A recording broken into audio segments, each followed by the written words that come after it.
I'm Sandra Sainz. I'm Managing Director at Sonen Capital. I manage the private markets investments. And the reason why we are here and why this region is very interesting to us is because it's one of our main regions of where we allocate capital within Sonen Capital. So this is a region where we actually have a fund, an impact fund, and we invest in directs and also in fund managers.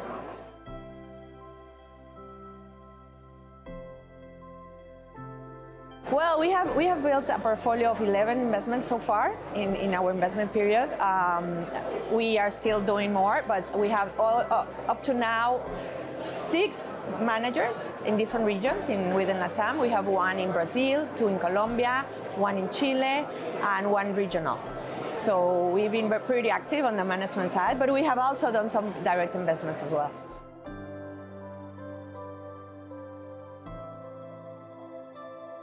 Well, you start seeing more managers, first of all, more managers moving into the impact space, which is important for us because we are allocators of capital in the impact themes, in the impact thematics. So we have seen more traditional VC and private equity managers moving to the impact space, which means moving to social or environmental problem solving. And we like that. Another trend that we've seen is before the funds tended to be more generalist, because there wasn't enough pipeline to be more specific or specialized in one specific vertical or sector. Nowadays, you start seeing more funds with specialization. So to give you some examples of that, we have invested in one fund that is called Sentinel. It's a Chilean-based fund which invests in the whole region, and their sector specialization is biotech. So you start seeing this type of specializations which before, of course, you didn't have. Another example that we have is Jill Lab. The Jill Lab is an Argentinian fund manager, also with a geographic scope for the whole LATAM, and they are in the agri space. So they are doing everything from the field to the fork, as they say, but it's also pretty specialized.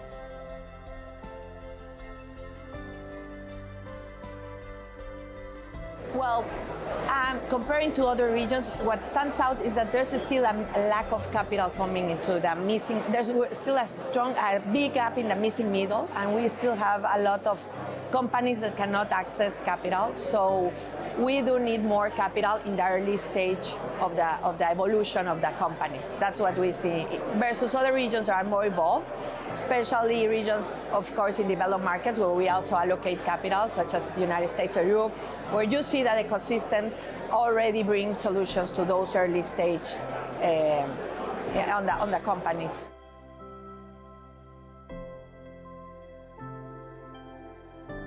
We have right now a 70 million fund, which we're investing in, the one that I was telling you about. In addition to that, we also manage the executions. We execute the strategies of other clients who are also willing to put capital into the region.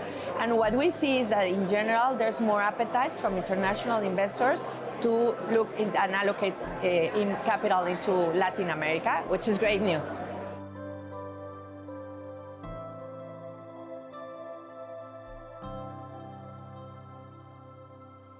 I think there's a lot of talent, there's a lot of natural resources, and there's also opportunities that are coming just from what is happening globally, such as a nearshoring in Mexico, simply the size of the markets in LATAM, but still the gaps that haven't been met and that can be met and can be very good business opportunities. So I think in sense of opportunities, there's a lot, and there's a lot of pipeline that we have been seeing growing over the last years that we've been in the region.